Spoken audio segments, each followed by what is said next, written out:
Aujourd'hui, nous allons voir comment transférer la mémoire depuis ChatGPT vers Gemini.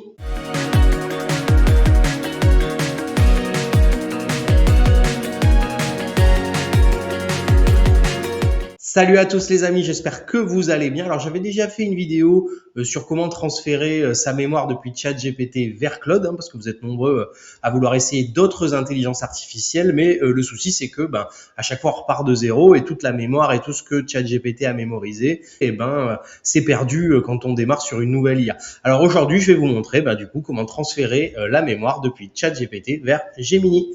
Avant de commencer, le petit abonnement, le petit pouce de soutien, n'hésitez pas à rester parmi nous si le contenu vous plaît, à liker, commenter, partager et tout le bazar. Je vous mets le lien en description vers nos formations intelligence artificielle si vous avez envie de faire une formation avec moi. Et puis on commence tout de suite.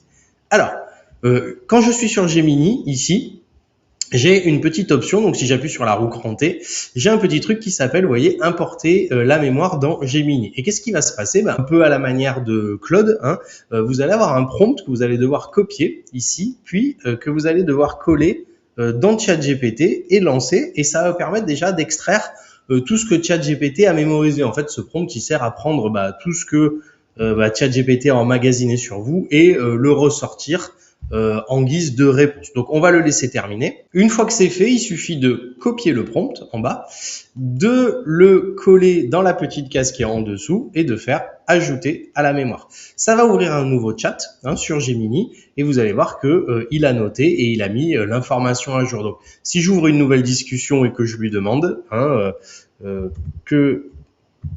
qu'est-ce que je fais de beau dans la vie, hop, vous allez voir que du coup, il va me répondre. Donc du coup, par contre, attention, il y a un piège. C'est-à-dire que contrairement à Claude ou à ChatGPT, si vous retournez dans les paramètres et dans le contexte personnel, vous voyez qu'il n'a rien enregistré dans la mémoire.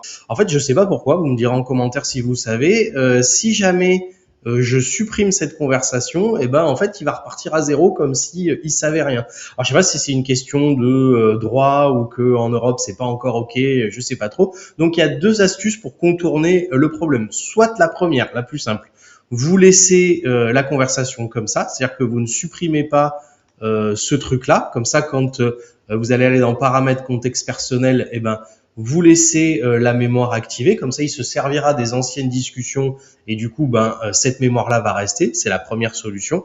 Sinon, ce que vous pouvez faire aussi, c'est dans instructions pour Gemini, c'est ajouter ici et coller à cet endroit-là ce que ChatGPT vous a récupéré. Mais alors attention, il faut le faire par petits bouts. C'est-à-dire que si vous mettez tout d'un coup, il n'y aura pas la place. Il va vous le refuser. Ce qu'il faudrait faire, c'est par exemple prendre la partie 1, ici comme ça, la copier et à cet endroit-là, la coller ici, hop, et faire envoyer. Et vous allez voir que il va le mémoriser ici. Vous pouvez le supprimer après, évidemment. Mais voilà, vous faites ça sur les 5 parties, c'est pas long, il y en a pour 1 minute. Et du coup, comme ça, vous les rajoutez à la mémoire définitivement et ça vous permettra de supprimer la conversation.